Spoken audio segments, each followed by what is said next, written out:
변방이 아닌 정치 중심에 서고 싶은 내 남자의 유쾌 상쾌 통쾌 정치 토크쇼 정치 인사. 자, 오늘도 함께하는 분들 먼저 소개해드리겠습니다. 자, 현근택 변호사님. 네, 안녕하세요. 현근택입니다.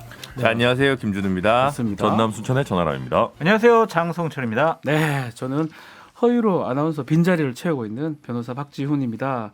자, 시작하기 전에 먼저 우리 현근택, 천하람 두 분한테 질문 좀 드리겠습니다. 요즘 두 후보 지지한다는 뭐 유명 인사들 지금 지지 선언들이 잇따르고 있는데 그분들 중에 가장 자랑하고 싶은 우리는 이런 사람도 있다. 한번 두 분 한번 얘기해 주실래요? 먼저 현근택 대변인. 저도 이거 보고 좀 고민했는데 이 얘기하면은 아유, 저 나이 먹었구나 할 것 같아가지고 좀 고민했는데 이제 저 사실은 옛날부터 신대철 좋아했거든요. 아. 우리 세대에 좀 보면은 이제 기타 신중현 아들이고 신대철. 이분이 이제 고등학교 2학년 때 시나리오를 만들었어요. 알죠. 아주 현실적인 사람인데 근데 이제 나이가 좀 많잖아요. 50대 초반 정도 중반. 저희 때는 아직까지 영원한 그렇죠. 우리 기타리스트지만 때까지는 아직 기회 있어서 이분을 기억하고 좋아하면 약간 이제 올드한 세대로 끼낄 것 같긴 한데. 그래도 뭐 이정선 선생님 좋아하는 것보다는 조금 아래 세대니까. 그래요? 많으시고. 하여튼 그렇습니다. 신대철 네. 기타리스트, 신대철 아티스트. 자, 국민님. 저희는 뭐 유명인 하면 아무래도 뭐 장성철 교수님이 대표적으로. 저 지지합니다. 지지선언 대통령 네, 지지합니다. 엑스파일을 보셨음에도 불구하고 저 지지합니다. 해주고 계시고. 농담이고요. 사실 저희는 아무래도 사격의 전설이죠. 진종호 선수를 얘기를 안 할 수가 없고. 지원 사격. 예. 그 진종호 교수가 또 백발백중을 자랑하시는 분인 만큼 진종호 교수 선수가 이렇게 찍으신 우리 윤석열 후보가 좋은 결과 있지 않을까 생각합니다. 자, 우리 김준우 변호사님 네. 약간 부러워하는 느낌인데 뭐 심상정 후보 지지하는 분들도 있잖아요. 그렇죠. 근데 이제 이번 대선 잘 모르겠어요. 그러니까 없어요? 아니 지난 대선만 하더라도 예를 들어 박찬욱 감독 아, 그리고 이제 원래 이제 감독님들이 진보 정당을 좋아해요. 영화 감독님. 예, 네. 뭐 봉준호 감독도 원래 뭐 진보 신당 알기로는 지지하고, 그랬습니다. 예. 네 변영주 감독님, 임순례 감독이, 장항준 감독님, 탕웨이랑 결혼한 김태용 감독 이런 분들 다 지지 선언했었는데 지금 지지하시는 분들. 그러니까 이게 별로 예를 들어 보세요. 그 영화 감독들이 엄청 지지 선언을 2012년에 많이 했는데 네. 그때 진보신당이 원내 못 들어갔거든요. 2007년에. 그래서 이게 이제 뭐 이런 식으로는 좀 이제 꼭 국민의 마음을 사는 건 아니구나 싶어서 예전만큼 이렇게 공을 안 들이는 것도 있고 그리고 또 지지 선언하고 또 지지 선언하는 게 좀 약간 예를 들어 뭐 김은국 씨가 이제 국민의힘 지지하는 거랑 네. 비슷한 느낌이 될 수도 있어서 더 이상 이제 좀 이분들 작품 활동하게 놔드리는 게 더 좋지 않나 이런 생각들을 하시는 것 같아요. 없다는 계속 얘기입니다. 계속 들이대고 지금 계시죠. 당장은 없다. 없다. 네, 알겠습니다. 뭐 준비하고 있겠죠. 근데 제가 선대위 관계자가 아니어서. 알겠습니다. 자, 여기서 이 얘기는 마무리를 하고요. 잠시 광고 듣고 다시 오겠습니다. 지금 여러분께서는 유쾌한 정치 토크쇼 정치 인사를 듣고 계십니다.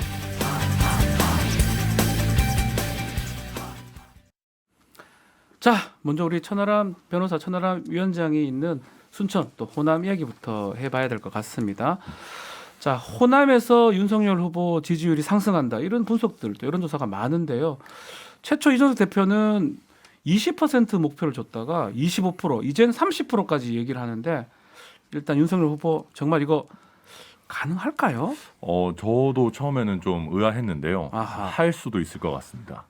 자꾸 네. 그 본인 또 지역구니까 또 그 생각을 끼워 넣는 거 아닙니까? 뭐 그럴 수도 있는데요. 그렇지만 느낌은 느낌이 어때요? 느낌이 실제로 제가 지난주에 공식 선거운동 시작하면서 계속 돌아다녔는데 제가 총선 때 받았던 응원의 정확히 한 10배 이상 그 정도입니다. 나오거든요. 총선 때 제가 3% 얻은 걸로 알고 있거든요. 정확하게 알고 계세요. 10%네요. 진짜요? 30%를 오, 얻지 30%가 않았죠. 아니고? 네, 제가 지난번에 3% 득표했었는데 아이고. 실제로 재밌는 게 그 윤석열 후보에 대한 화이팅을 외쳐주시는 거를 좀 꺼려하시는 분들이 많았는데 원래는 그랬는데 제가 돌다 보면은 버스 정류장 같은데 다른 분들도 많이 계시는데 거기서 윤석열 화이팅, 천하람 화이팅 해주시는 분들이 많아졌어요. 연령이 어때요? 연령대도 젊은 친구들이 주로 많기는 한데 오히려 60대, 70대 분들도 많으셔가지고 와, 이게 분위기가 진짜 많이 바뀌고 있다.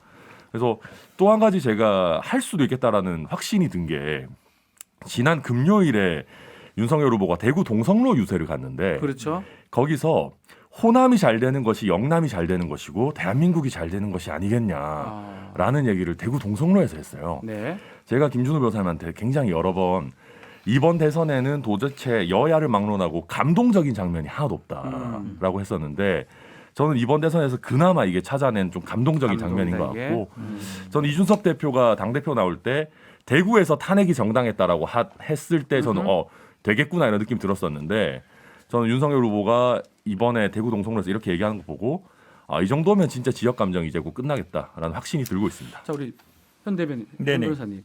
그래도 사실 제가 알기로는 제 많이 받았는 게 박근혜 그렇죠. 전 그때 후보가 아마 11% 조금 안 됐을 거예요. 10.8%인가. 조금 넘었었거든요. 그렇죠. 사실상 그 벽이라는 게 쉽지가 않아요. 문재인 당선될 때 그 안철수 후보 합치면 또 90% 넘었었거든요. 그렇죠.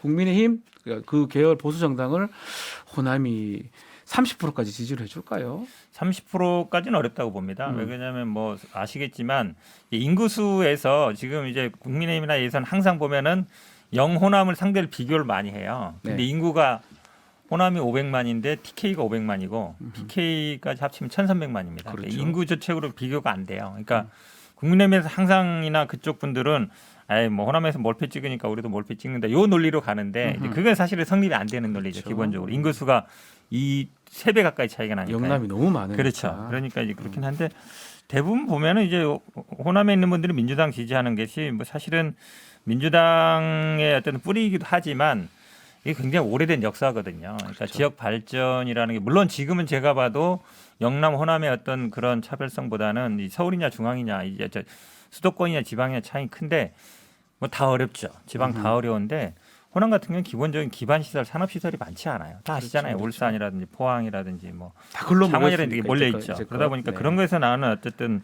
소외감이나 이런 표현이라고 보는데 기본적으로는 저도 뭐 그렇게 봅니다. 지금 이재명 후보도 TK 출신 얘기하고 있고 거기서 뭐 40% 오겠다, 30% 오겠다 얘기하고 있어서 영호남에 어쨌든 완전 뭐 90% 이상 몰표 가는 건 전 좋지 않다고 봐요. 근데 또 역사적인 부분도 있고 이래서 뭐 30%까지는 아는데 최근 아마 근데 아시겠지만 2030이나 이런 분들은 이제 지역적인 그런 거보다는 세대적인 게 또 많거든요. 네. 아마 그런 부분은 좀 아마 변수가 될 수 있다고. 지난 대선 때 안철수 후보가 이제 광주 전남 쪽에서 한 30% 30% 가까이 받았어요. 얻었고 전북에서 한 20% 초반대 맞습니다. 얻었습니다. 그러니까 네. 고층을 보고 공략하겠다는 이제 정치적 수사학을 이준석 대표가 쓴 거지. 국민의힘에서는. 실제로 그 퍼센트까지 얻기에는 이제 만만치는 않겠죠.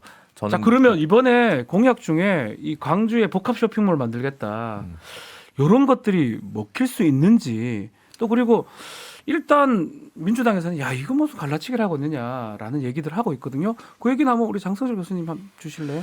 저는 기본적으로 이 공약은 상당히 좋을 것 같아요. 좋은 것이다? 네, 광주 전남에 없는 브랜드, 없는 뭐 쇼핑몰 이런 것들이 상당히 많더라고요.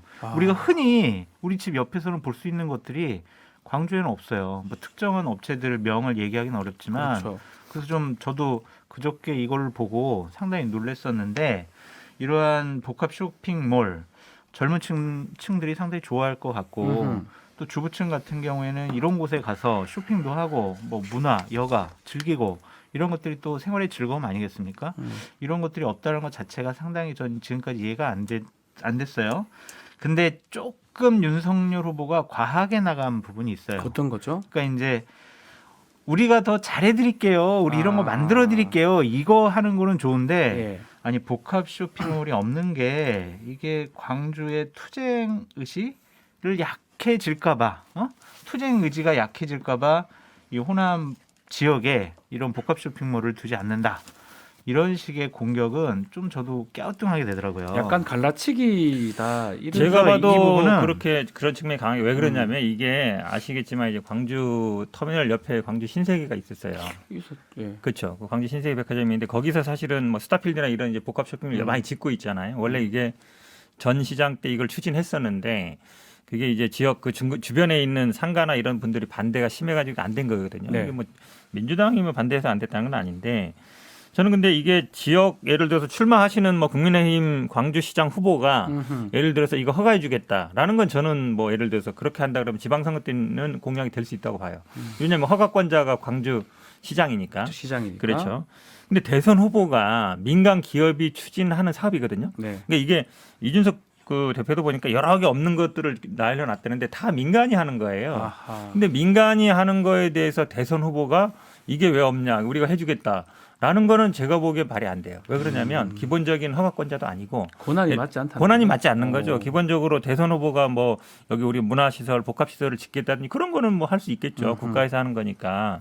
근데 민간 기업이 하려다 안 된 거에 대해서 민원 해결 차원인데 왜냐하면 이 광주 신세계 아시겠지만 이 정영진 부회장이요. 맞아요. 광주 이게 원래 별도 법인으로 돼 있었는데 그 증자하면서 한 40몇 억에 받았다가 2천억에 다시 팔았어요. 네. 자기 회사 주식을 자기가 유상증자 받아서 다시 자기 회사한테 팔았거든요. 네. 그 나가면서 이제 신세계 주가가 폭락하고 그랬는데 그런 사연이 있거든요. 그래서 그런 것도 모르지 않을 텐데 왜냐하면 그래서 또 지역에서는 굉장히 비난이 많았거든요. 그러니까 한마디로 얘기하면 먹튀했다, 인수했다가 이제 안 되니까 그냥 팔고 나갔다는 얘기가 있는 거라서 이걸 과연 사례로 언급하는 게 적절한가 저는 이런 예, 뭐 그러니까 민주당에서 이제 막 갈라치기다 이런 예. 얘기 하고 계시는데 저는 이게 오히려 민주당이 갈라치기를 당하고 있어요. 되게 재밌는 게. 당하고 있다. 그러니까 호남에서 방금 현 변호사님은 반대한 적 없다라고 하는데 예. 뭐 언론의 팩트 체크 보면 민주당 을지로위원회에서 반대 의견 냈고 뭐 문재인 당시 후보나 심지어 이재명 당시 뭐 도지사는 왜 했었는지 모르겠는데 네. 뭐 광주의 복합 쇼핑몰 반대한다라고 해놓고 경기도에는 한 10개나 들어오고 그러니까 내로남불 논란이 나오는 거고요. 또 한 가지는 재밌는 게 민주당 전남도당 위원장 송갑석 의원은 복합 쇼핑몰 강하게 반대한다라고 의견 냈습니다. 아하. 근데 또 민주당 소속인 이용섭 시장은 작년부터 복합 쇼핑몰 추진 중이라고 하고 이제서야. 있어요. 이제서야. 조금 말 다르다 이 말이네요. 자기들끼리 갈라지고 있으면서 저희가 갈라치기 한다라고 얘기하고 있고 또 한 가지는 많은 시민들이 순천에서도 그 창고형 대형마트 유치 논란이 똑같이 있었는데 네. 얘기하는 게 그거예요.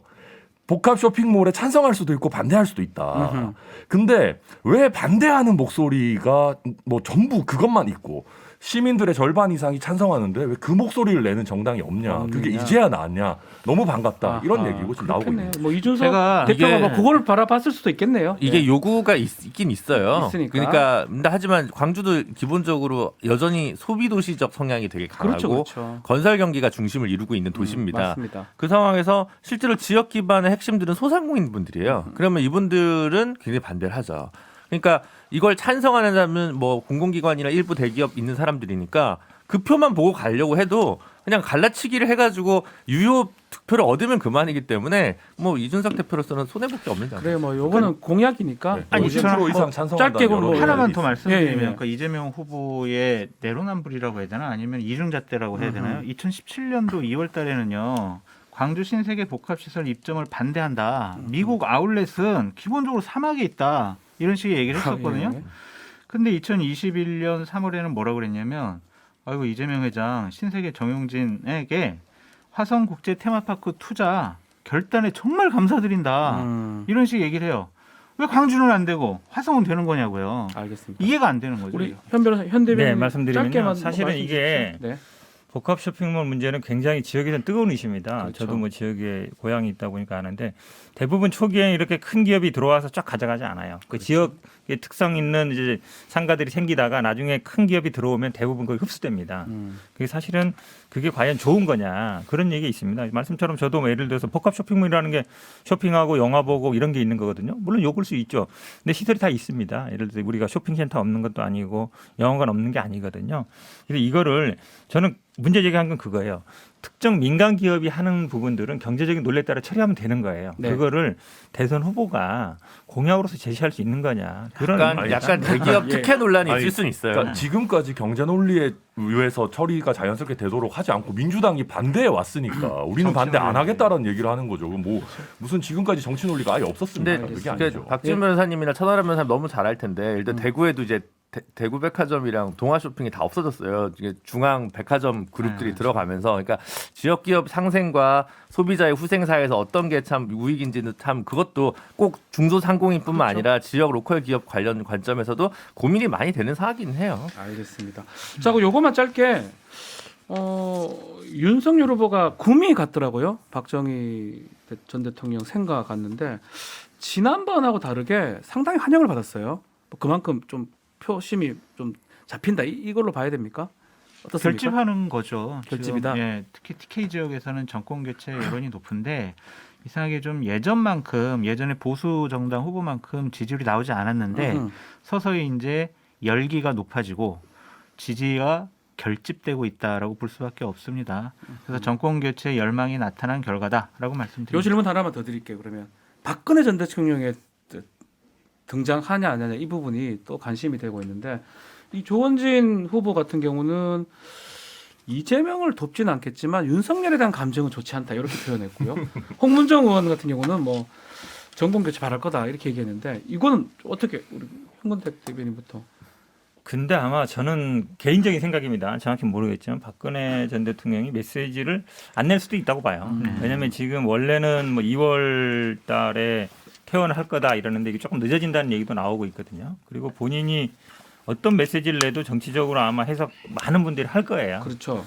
근데 우리가 이제 박근혜 전 대통령 얘기는 직접 못 들으니까 대신해서 들을 수 있는 사람이 유영하 변호사잖아요.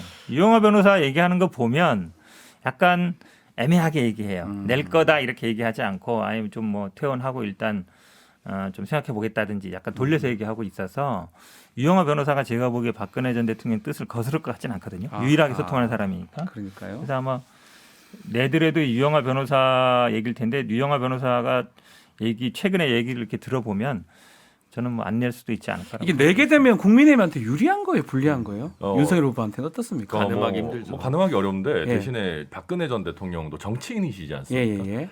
본인 지지층이 방금 장 교수님 말씀하신 것처럼 이제는 결집이 됐어요. 윤석열 후보 지지하고 있기 때문에 본인 지지층의 마음을 거스르는 메시지는 사실 내기 어려울 거다. 그렇다라고 하면 국민의 입장에서 크게 악재로 작용할 가능성은 악재는 낮고 것이다. 조원진 이분이 말씀하시는 거는 윤석열의 감정이 안 좋지 않다 이런 얘기는 조원진 후보는 본인도 대선 후보예요. 네. 그러니까 이제 기존의 박근혜 대통령 열렬히 지지하셨던 분들의 일부라도 받아 안으려고 약간 그런 좀 것도 자기 있다? 정치 메시지다. 아하. 이런 거 보면 그것도 될것 같습니다. 있고요. 조원진 후보가 이런 얘기도 했죠.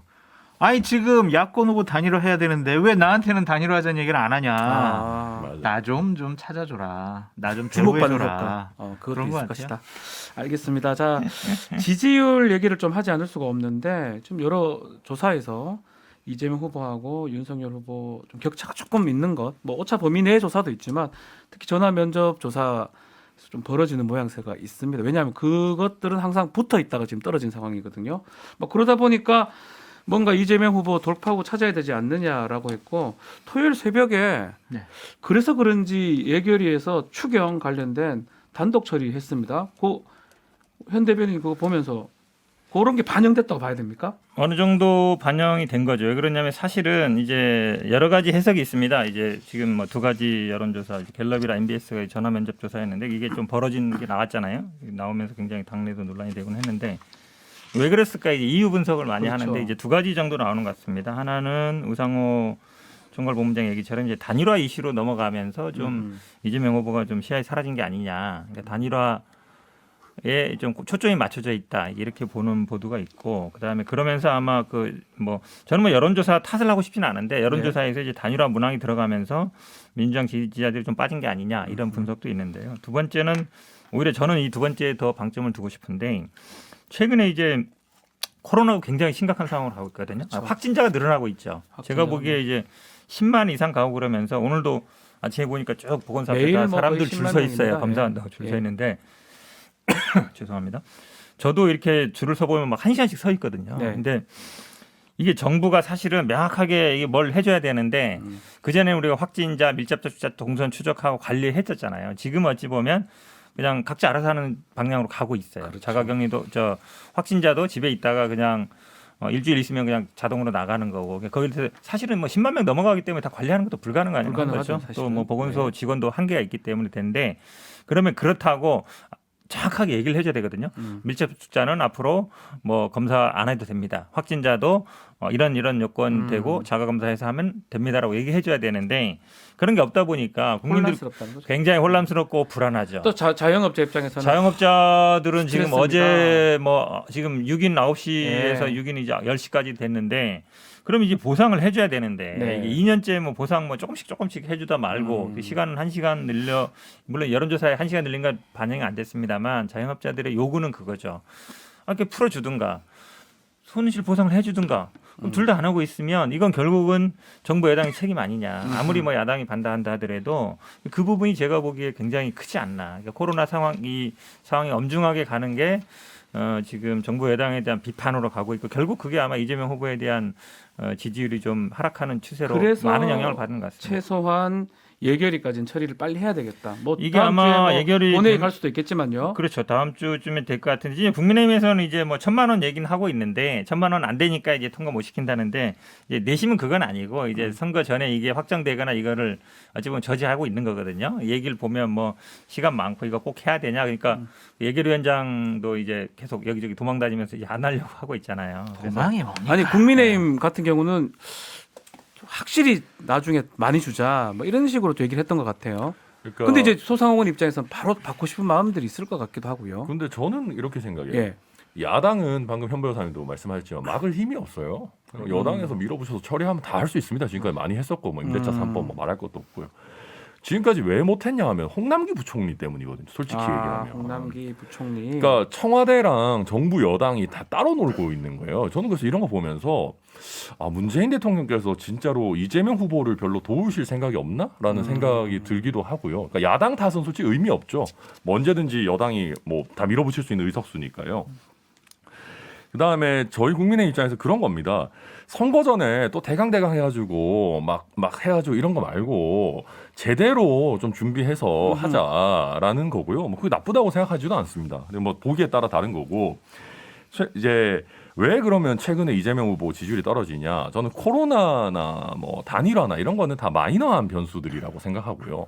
제일 중요한 거는 결국은 김혜경 씨 관련해서 법인카드 부정 사용한 게 이제 이재명 후보의 사적 도덕성뿐만 아니라 공적인 영역에서 도덕성까지 날려버리는 이제 결정타가 된 것 같다. 그래서 그 부분 뭐 우상호 총괄본부장이 별로 상관없다 이런 얘기했다가 오히려 여론 악화시키고 그랬는데 애써 민주당이 그 부분을 이제 외면하면 계속 하락세 막을 수 없을 거다. 그런 말씀드리겠습니다. 김혜경 씨 논란 때문에 떨어졌을 것이다. 이렇게 분석 주시고요. 윤석열 후보는 올랐고 이재명 후보는 내렸는데 이재명 후보 지지세에서 윤석열 후보 지지로 넘어간 스윙부터 많은 건 아니잖아요. 그렇진 그러니까 않을 것 두 개의 같아요. 요인이 네. 서로 다른 거잖아요. 그렇죠. 각자 이제 붙어 있다가 그러면 윤석열 후보 같은 경우는 이제 안철수와의 단일화 논의가 더 되면서 뭐 이렇게 중도층이나 유보층에서 조금 더 그 투표 시기가 다가오면서 결집했다는 효과로 보는 것이 그렇죠. 좀 정상적일 것 같고요.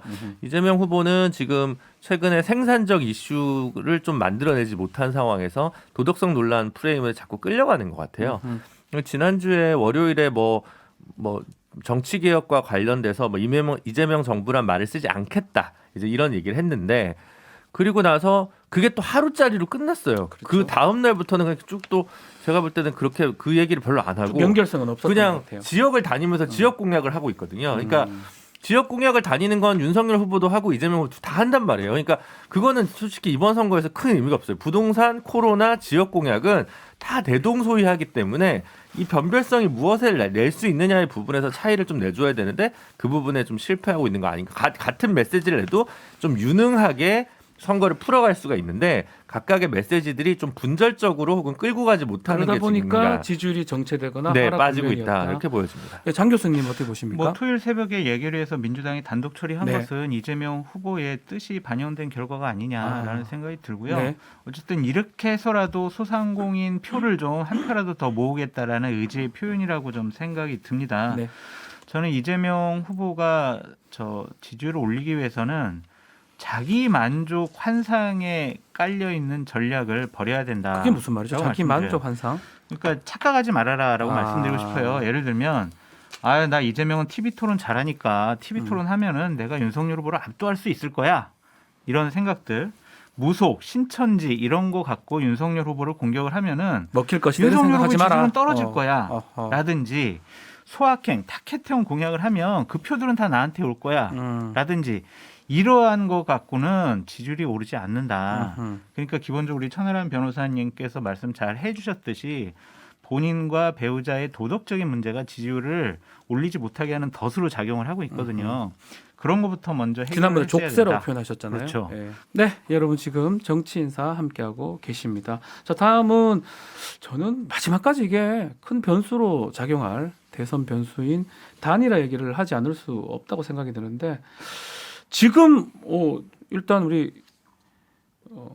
천 변호사님 보시기에 네. 이 단일화 부분 글쎄요 안철수 후보의 어떤 좀 결연함 봤을 때는 단일화가 좀 될지 안 될지 좀 애매하거든. 왜냐하면 그 기억하시겠지만 그 유세 차량 그 빈소에서 또 풍파에 굴하지 않고 끝까지 하겠다, 굽히지 않겠다 이런 얘기를 했거든요. 아마 그러면 단일화의 본인 방식 아니고는 안 하겠다 이런 걸로 봐야 되는 거 아닙니까? 그럴 수도 있습니다. 근데 네. 이제 저희 국민의 입장에서는 이미 단일화로 인한 컨벤션 효과를 저희가 좀 누리고 있는 게 아닌가라는 생각이 들어요. 그러니까 제가 만약에 안철수 후보의 참모였다면 네. 진짜 단일화가 거의 다 된 상황이 아니라면 안철수 후보 입으로 단일화라는 단어를 안 냈을 것 같아요. 왜냐하면 안철수 후보가 그 단어를 쓰는 순간에 많은 분들이 안철수 후보는 그냥 단일화의 대상인 후보에 불과하다라는 후보 등록 당일 썼던 그게 이제 문제였을 예, 그렇죠. 것이다. 그러니까 이제 안철수 후보가 지지율이 올라갈 수 있을 만한 게 없어진 거예요. 마치 김혜경 씨의 그 카드 논란이 족쇄로 작용하듯이 네. 안철수 후보도 마찬가지로 결국은 단일화를 생각하고 있었구나라는 게 족쇄로 작용하고 야권의 대표 주자는 역시 윤석열이구나 이렇게 지금 가고 있어서 저희 국민의힘 입장에서는 단일화 결단을 안 후보님이 해주시면 뭐 너무 좋겠지만 그렇지 않더라도 어느 정도 정권 교체를 바라는 분들의 대세는 좀 넘어온 게 아닌가, 결국 결집되지 않겠는가 이렇게 보고 있습니다.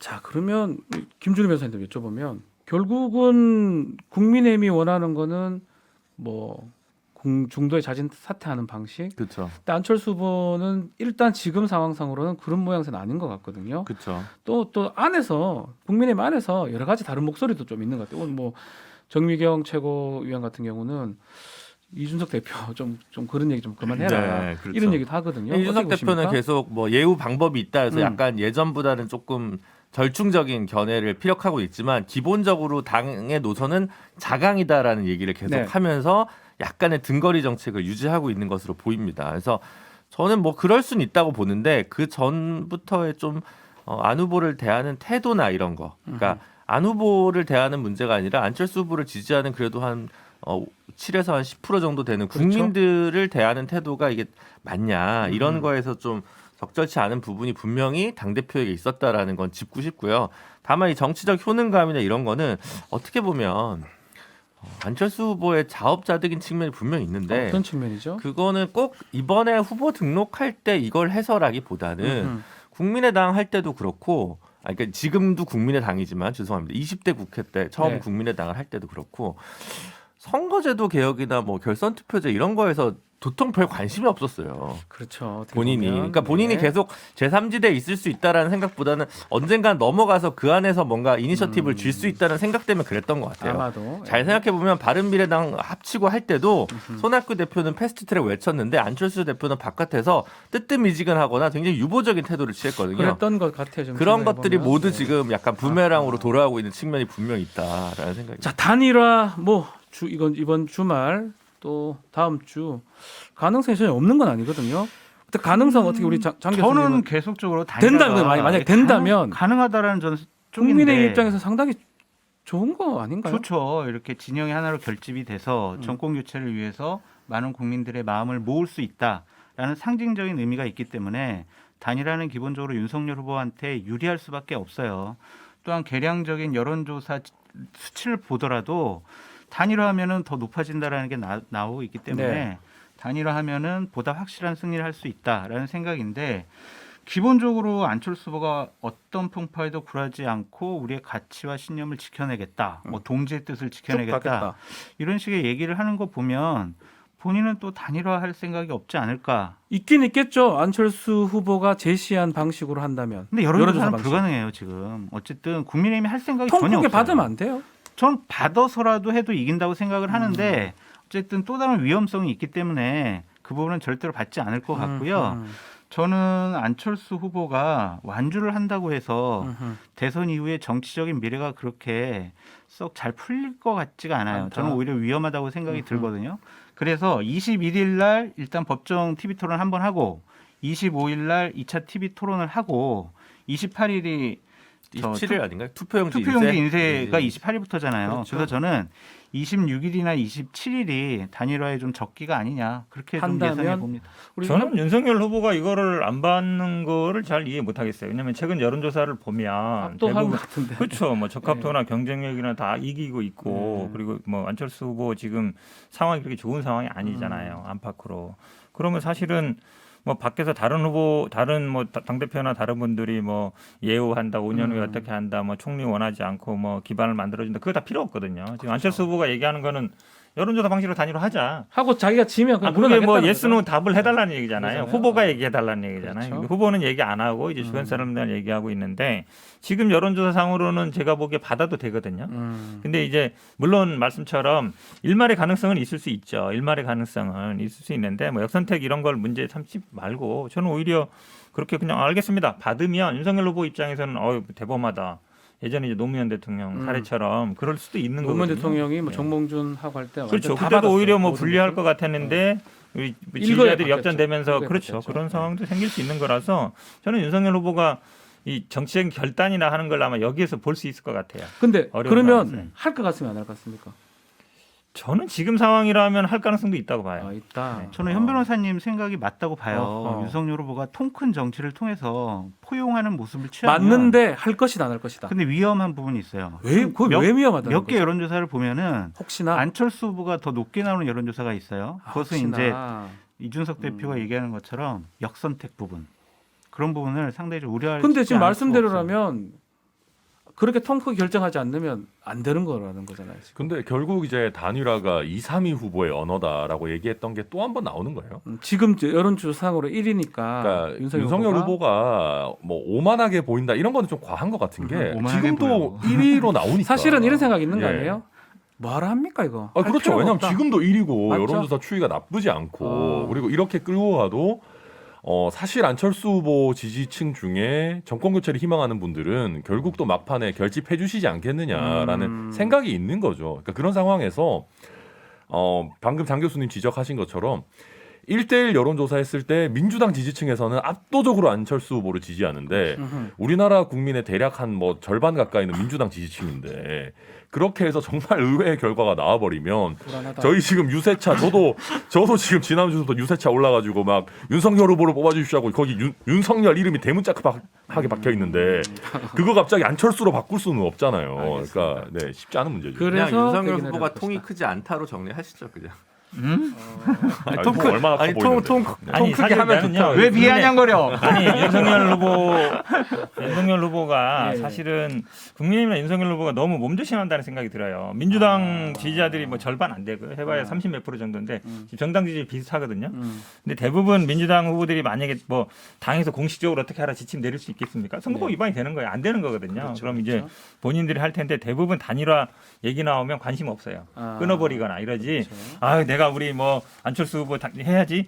그런 사람 얼마나 되겠어요. 사실 역선택이 이제 있을 수 있어도 그래요, 그게 쉽지 얼마나 않아요. 포집될지는 그리고 오히려 사실 의문이긴 윤석열 하거든요. 후보 지금 분위기 좋기 때문에 뭐 조직이라든지 전국 동원하면 충분히 제가 보기에 극복 가능하거든요. 그 방향으로 가야 되는데 혹시 모르는 1%의 만약. 가능성 때문에 하는 건 만약. 제가 보기에 너무 근데 거기다가 안정적인 지지율이 1위 지금 후보인데 잘 당연히 나오니까 몸조심해야죠. 굳이 할 네. 필요가 없다. 네. 만약에 반대로 지지율이 이재명 후보가 많이 앞서는 거 나온다면 단일화 얘기가 더 많이 됐을 거 아니에요. 무조건 했겠죠. 그렇죠.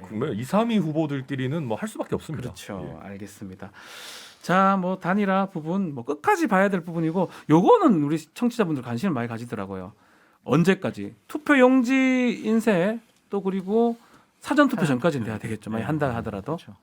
예전에 대선 전날까지도 하죠. 예전에 보면 대선 전날도 뭐 처리하고 이랬으니까. 사전 투표 끝나고 대선 그거는 전날 등록을 하면 안 하셨잖아요. 정봉주 후보는 등록을 아, 안 하신 네, 케이스였던 그건 거고. 반대로 이제 사전 네. 투표 끝나고는 진짜 별로 효과가 많죠. 하려면 진짜 마지막 할 거면 마지노선은 사전 사전 투표 투표 전날까지네요. 예. 글쎄요. 안철수 후보 어떻게 할지 한번 지켜보도록 하고요. 자, 김건희 씨가 나온 듯 안 나온 듯 중앙일보 보도에 따르면 어디 뭐 비공개 활동을 한 것 같아요. 김장한 목사 만났건 것 같고요. 불교도 갔어요. 조계종 총무원장 자승스님도 만났고 왜 종교 인사부터 만났고 또 이게 어떻게 보도가 되는지 한번 좀 말씀 좀 주시겠습니까? 저도 어떻게 보도되는지 잘은 모르겠는데 뭐, 독자가 제공했더라고요. 예. 사진하고 이런 게. 뭐 팬이 따라다니지는 않으실 텐데 네. 뭐 기획 누군가 기사 찍어서 아니에요? 기획 기사 당에서 비공개 기획하는 건가 비공개로 모르겠네요, 만난다고 해두고 그 다음에 이제 만났다고 흘리고 이렇게 해서 조금씩 이렇게 혹시 아는 거 이야기를 있습니까? 하는 게 아니요, 아니죠. 아는 건 없어요. 예, 아무튼 근데 저도 최근에 이제 그런 얘기가 있어요. 그 마이클 잭슨을 닮은 여인 이런 거 네. 하면서 네. 공격을 아주 세게 받으니까 오히려 이게 비호감도가 좀 낮아지는 효과가 이거 약간 동정론 같은 게 형성되는 게 있어서 당에서도 조금씩 뭐 외부 일정 늘려도 되지 않겠냐고 하는 분들이 많아지긴 했어요. 네. 근데 뭐 제 생각에는 뭐 굳이 어차피 김혜경 씨도 안 나오고 있는 상황에서 무리할 필요는 없을 것 같은데 최근에 종교계 인사분들 만나는 거는 저는 두 가지가 있다고 봐요. 어떤 거죠? 첫 번째는 종교계 인사분들은 박하지가 않잖아요. 그러니까 따뜻하게 맞아주시는 오는데 거고. 가라고 할 수는 없으니까. 그럼요. 오시는 분들 다 따뜻하게 맞아주시는 그렇죠. 분들이니까. 즉 불교하고 기독교. 네, 뵀을 때 나쁠 것도 만났어요? 없고 또 두 번째로 최근에 무속 논란이니 뭐 아. 신천지 논란이니 이런 것도 많지 않습니까? 그 그렇죠. 래서 정통 종교인들을 만나서 어허. 내가 그런데 막 그렇게 빠져 있는 사람이 아니다라고 보여준 효과도 있지 않나 싶습니다. 그리고 우리 박 변호사님이랑 같이 방송하면서 많이 예측을 했잖아요. 우리가 결국에는 제가요? 녹화 중계할 것이다. 또 장성철 라는 거. 교수님께서 항상 했던 네. 말입니다. 그래서- 생방 모습보다는 네. 녹화해서 사진 같은 게 공개될 그렇죠. 것이다. 네. 그대로 하고 있는 그대로 거예요. 하고 있는 것 같아요. 네. 그게 위험성을 줄이고, 줄이고, 다른 여러 가지 구설수를 줄이고 또 뭐 위험도도 줄이고 부작용도 줄이고 그러한 방법. 신비주의. 일단은 뭐 공개, 비공개, 뭐 공개 활동한다고 봐야 될 것 같고 조금씩. 그럼에도 불구하고 아직 법적인 요소들이 한 몇 개가 남아 있어요. 도이치모터스 주가 조작 관련해서 일단 이거 내사 보고서 유출한 경찰관은 지금 불구속 기소가 됐고 네.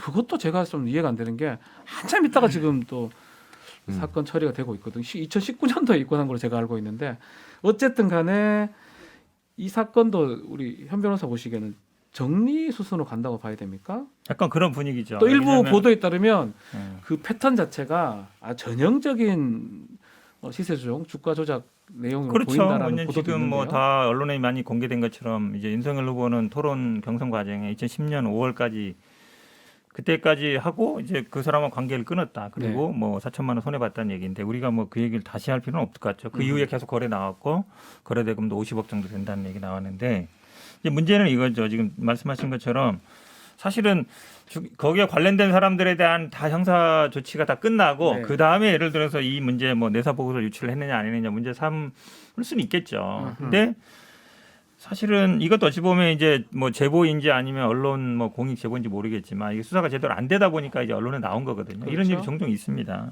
물론 그 규정에 위반되는지 안 되는지 봐야 되는데 근데 사실은 지금 윤석열 후보 부인은 뭐 소환도 안 되고 있고 지금 국민의힘에서는 뭐 소환을 검찰이 안 했다고 했는데 언론은 그렇게 안 나고 있거든요. 네. 소환을 요청했는데 대선으로 미루고 있다 이렇게 뒤인 얘기하- 후에 나온다고 그렇죠. 그런데 뭐 10억 1, 2억도 아니고 10억 20억 되는 금액을 맡기고 찾았는데 나중에 이제 그 이후에 거래한 게 많이 나오고 있단 말이죠. 더구나 그 당시에 이제 주가 조작하던 그 시기에 그럼 세상에 상식적으로 생각을 해보는 게 우리가 주식을 살 때 만약에 그 회사 주식을 살 때 그 회사 사장 만나서 소개받아서 그 사람한테 주식 사게 하고 나중에 본인이 찾아서 트레이드 되지는 않거든요. 우리가 그렇죠. 네. 증권회사 이때만 해도 사실은 10년 전이기 때문에 다 앱으로 집에서 트레이드 하던 시대지 개인적으로 주식 사고 이런 주식이 아니잖아요. 비상장 주식도 아니고 비상장 주식이면 뭐 그럴 수 있겠죠.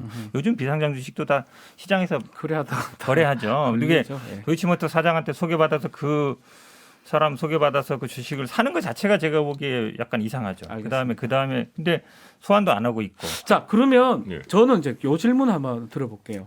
결국 여기에 대해서 크게 해명은 더 이상 안 하고 있는 것 같아요. 국민의 윤석열 후보는 일단은 이게 제 개인적인 어떤 질문일 수도 있는데 앞으로 법정 토론에 3번 남았어요. 뭐 주제가 뭐 한정돼 있긴 하지만 요 질문을 하지 않을까요? 네, 이재명 후보 할 것 같아요. 왜냐하면 최근에 이거를 답하기가 어떻게 우리 변호사 법조인이시 하니까 답하기가 쉽지가 않을 것 답하기 같아요. 되게 쉬울 것 같은데. 쉽습니까? 예, 왜냐하면 그 일단 이재명 후보 입장에서 최근에 뭐 긍정적인 컨텐츠가 없기 때문에 이거 가지고 또 할 네거티브 것이다. 하시려고 할 열심히 것이다. 하실 거고요. 네.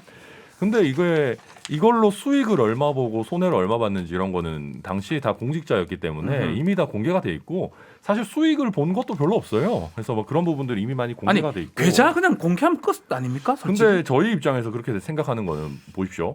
수사기관에는 당연히 계좌 다 열어봤을 겁니다. 수사기관은. 아, 이거 엄청나게 그러네. 오랫동안 수사하고 있어요. 그러네요 또. 저희가 봤을 때는 이거 김건희 씨 지금까지 주범들 기소할 때까지 기소도 안 하고 있으면 불기소해야 되는데 정치적인 이유에서 지금 끌고 있다고 저희는 보고 있거든요. 그렇게 보고 있다. 그런 상황에서 이걸 굳이 또 계좌 공개하면 또 거기서 일부 뭐 꼬투리 잡아가지고 막 계속 네거티브하고 그럴 텐데 저희 입장에서 수사기관의 판단을 받으면 되는 거지. 그럴 이유가 자 전혀 일단은 그래도 중간에 있는 우리 김준일 변호사님 일단 아니, 이거는- 양무 소치가 아니니까 네, 어떻게 이거는 보십니까? 찜찜하죠, 사실. 네. 찜찜한데 뭐 수사기관에서 대선 전에 밝혀질 가능성은 0이니까. 없다. 네, 하지만 없다. 예. 장모도 사업하다가 동업자들 다 구속되고 에헤. 혼자 기소 안 됐고 부인도 주식 투자했는데 주변에 가까이 지내던 사람들 다 기소됐는데 그러면 이번에 본인만 기소 안 됐다. 이거는 정말 하늘이 점지해준 운이 아니면 이렇게 토론회 때 시나리오를 쓰면 부각할 이상하잖아요. 거라고 몰랐을 수 있는 거죠. 토론할 때 부각할 것이다 안 할 것이다 이거 이재명 후보가 이거 도이치모터스나 뭐 이런 이른바 아니요, 도이치모터스는 안 할 것 안할 같고 것 같다? 예, 모르겠어요. 차라리 부동시를 부동시요? 군 면제 논란 관련해 가지고 해명이 좀 아직 그 얘기도 깔끔하게 아마 안 떨어지긴 해서 좀 나올 수도 있겠죠 토론회 아니 때? 근데 부동시 같은 경우에는 검찰총장 인사청문회 때 민주당 쪽에서 이게 뭐가 문제냐 시력은 계속 변한다라고 송기현 민주당 의원도 본인이 얘기를 그때 했었고 검사 받고 다 했었어요. 네, 아무 문제 없다라고 본인들이 얘기했는데 이제 와서 또 문제 제기하는 것도 우리 김준일 변호사 왜 그게 이상해요. 크다고 그때 보죠? 오신환 의원이 그럼 같이 국회에 있는 안경점에 가자고 했어요. 했어요. 아, 네, 근데 안 갔지. 근데 제가 왜 이따가 이상하게 생각했냐면 예. 그래서 오신환 의원한테 따로 줬다는 거예요. 그 당시에 아. 검사 결과를 윤 총장 후보가 오신환 의원 당시 반대 바른- 입장이었어요. 예, 바른미래당 바른미래당이었는데 근데 그 서초동 사시고 근무지도 서초동인데 음. 분당 서울대병원 가서 검사지를 떼가지고 와요. 저랑 제가 집이 그쪽이 예, 근데 그래서 사무실은 상당히 서초동입니다. 멀지 않습니까? 저랑 비슷한 패턴이네요. 그래서 예.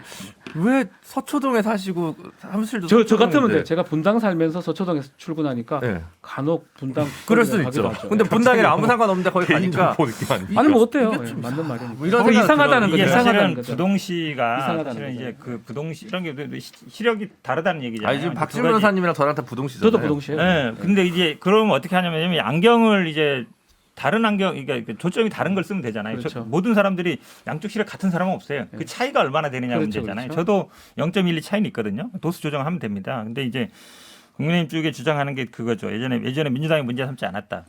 그 다음에 두 번째는 운전면허도 없다.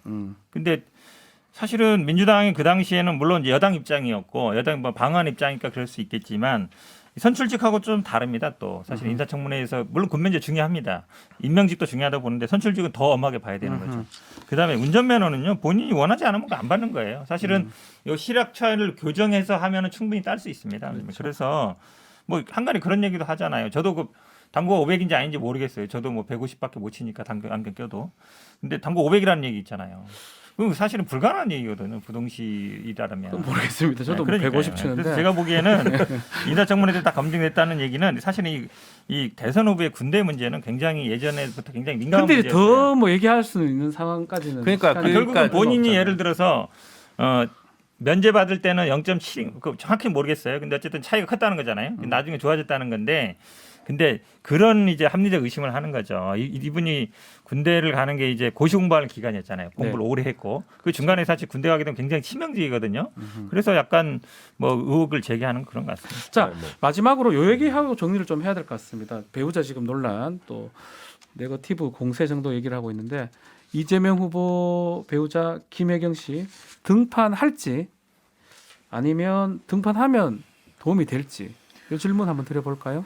못 하시죠. 네, 공개적으로 등판하기는 어려울 것 한다면 같아요. 지금 김건희 씨 녹화 하고 중으로. 똑같이 할 것이다. 똑같이 녹화 최근에 사실 호남 일정을 수행하신다라는 계획을 세웠다가 민주당에서 백지화했었거든요. 네. 그러니까 그나마 좀 이재명 후보나 김혜경 씨에게 우호적인 지역에서 좀 차근차근 시도를 해보겠다 복귀를 그런 계획이었을 텐데 지금 민주당 내부에서 볼 때도 지금 그럴 수 있는 상황이 아니다라고 얘기가 나오고 있고 최근에 이제 뭐 법인카드 이거 관련해서 뭐 또 구체적으로 얘기를 할 건 아니지만 지속적으로 조금씩 더 구체적인 사정들이 나오고 이게 도저히 김혜경 씨나 이재명 후보가 몰랐다라고 할 수 없는 사정들이 많이 나오고 있다 보니까 김혜경 씨가 등장하면 아마 그날은 이재명 후보가 아예 안 보이고 김혜경 씨 관련해서 보도가 쏟아질 기사가 날수 있을 거예요. 것이다. 지금 상황에서 그거를 민주당에서 감내하기는 어려울 것 같습니다. 두 분 두 분 다 나오기는 좀 어렵을 것이다. 선거 끝날 때까지 그렇게 그런 보시는 면에서 거예요? 역대급 선거긴 하네요. 공개적인 행보는 좀 쉽지 않겠죠. 왜냐하면 네. 그런 질문들이 나올 테니까. 근데 아마 지금 김건희 씨하고 비슷한 형태가 될 수 그래 있다고 될 봐요. 것이다. 예, 왜냐하면 약간 비공개 행보를 하고 나중에 뭐 공개하는 방식이 될 자 가능성이 일단 많다고 뭐 봅니다. 저희 TV 토론회 얘기를 했습니다. 이제 법정 토론회 3번 열릴 건데 내일 첫 TV 토론 법정 토론이 있습니다. 저기 MBC 유튜브 채널에서 실시간 중계가 됩니다. 여기서 보면 뭐 더 좋겠죠. 그렇죠. 사랑해요 MBC. 네. 유튜브 채널로 보시면 되고요. 자 변방이 아닌 정치 중심에 서고 싶은 네 남자의 정치 토크쇼 정치 인사 오늘은 여기까지입니다. 뭐 최근 유세 관련해서 안타까운 사고들이 있었는데요. 좀 적절치 않은 SNS 글도 있었고요. 아무쪼록 건강하고 안전하게 서로 눈살 찌푸리지 않게 잘 유세를 이어갔으면 좋겠다는 말씀을 드리면서 저는 인사를 드리겠습니다. 자, 많이들 기다리셨는데 다음 주에는 우리 허유로 아나운서가 베이징에서 돌아옵니다. 자, 허유로 아나운서 기다리면서 정치 인사 다음 주 토요일 오전 11시 5분에 다시 오겠습니다. 지금까지 장성철 교수님, 천하람, 김준우, 현근택 변호사님 함께했습니다. 그리고 저는 변호사 박준이었습니다. 시청해주신 여러분 감사합니다. 감사합니다. 고맙습니다. 아유 감사합니다.